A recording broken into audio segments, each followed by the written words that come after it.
প্রধানমন্ত্রী আবাসের নামে দুষ্টু চক্রের খপ্পরে না পড়ার আহ্বান মোহাম্মদপুর জয় কৃষ্ণপুর জিপির সভাপতি আবুলের। বিগত 2018 সালের জিও ট্যাগের মাধ্যমে বরাদ্দকৃত প্রধানমন্ত্রী আবাসের রেজিস্ট্রেশনের জন্য মোহাম্মদপুর জয়কৃষ্ণপুর জিপিতে হিতাধিকারীদের বিভ্রান্ত করা হচ্ছে বলে অভিযোগ তুলেন মোহাম্মদপুর জয়কৃষ্ণপুর জিপির সদ্য প্রাক্তন হওয়া সভাপতি আবুল হোসেন লস্কর। সোমবার সন্ধ্যায় তিনি তার বাসভবনে এক সাংবাদিক সম্মেলন করে প্রতিক্রিয়া ব্যক্ত করে বললেন, তার জিপিতে কতিপয় দুষ্টচক্র হিতাধিকারীদের কাছ থেকে রেজিস্ট্রেশনের জন্য ভোটার আইডি, ব্যাংক অ্যাকাউন্ট, আধার কার্ড সংগ্রহ করে সাধারণ মানুষকে আর্থিকভাবে হয়রানি করছে বলে অভিযোগ তোলেন।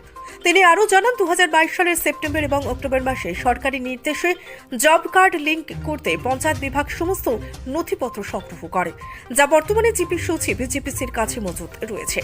আর 2037টি ঘর মোহাম্মদপুর জয়কৃষ্ণপুর জিপিতে এসেছে। প্রাক্তন জিপি সভাপতি আবুল হোসেন এই বিষয়ে জিপি সচিবের সাথে কথা বলতে জানতে পারেন এগুলো সরকারিভাবে করা হচ্ছে না। জিপি সচিব তাকে জানান, যাদের নাম এসেছে প্রত্যেকের বাড়ি বাড়ি গিয়ে তদন্ত করে এগুলোর রেজিস্ট্রেশন করা হবে বলে তিনি এদিন উল্লেখ করেন। মোহাম্মদপুর জিপির প্রত্যেক হিতাধিকারীকে এই বিষয়ে বিভ্রান্ত না হতে আহ্বান জানান তিনি। এদিনের সাংবাদিক সম্মেলনে উপস্থিত ছিলেন আব্দুল কাইম লস্কর, বদরুদ্দিন লস্কর, সিরাজ উদ্দিন লস্কর, আব্দুল কালাম লস্কর প্রমুখ। সাংবাদিক ভাইকে ধন্যবাদ জানাই। একটা আপনারা জড়িয়তে মোহাম্মদপুর জয়কৃষ্ণপুর জিপির একটা মেসেজ দিতাম চাই যে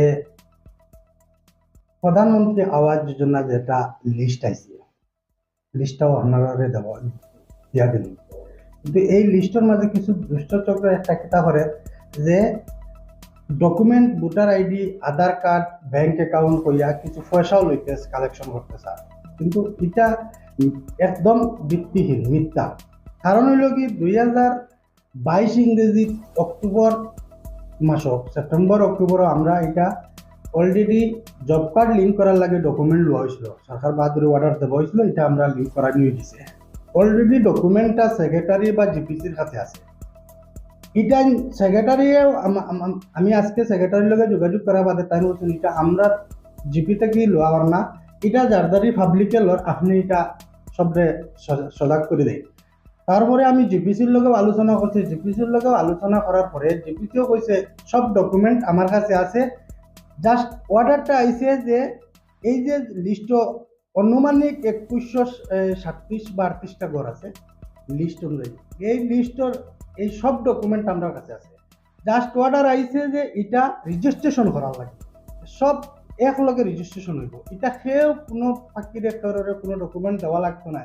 যদি প্রয়োজন পড়ে আমরা অনুমান করছি জিপিসির লগে আলাপ করিয়া, সেক্রেটারির লগে আলাপ করিয়া হয়তো 20-30টা মিস্টেক ভুলবশত হইতে পারে, কিন্তু এই ভুলবশত মিস্টেকে যদি ডকুমেন্টটা পাওয়াও যায় না আমার কাছে, কিন্তু আমরা এটা নাম অনুযায়ী, বিলেজ অনুযায়ী তারার বাড়ি গিয়া আমরা কালেকশন করব, আমরা জিপির মারফতে গিয়া কালেকশন করব।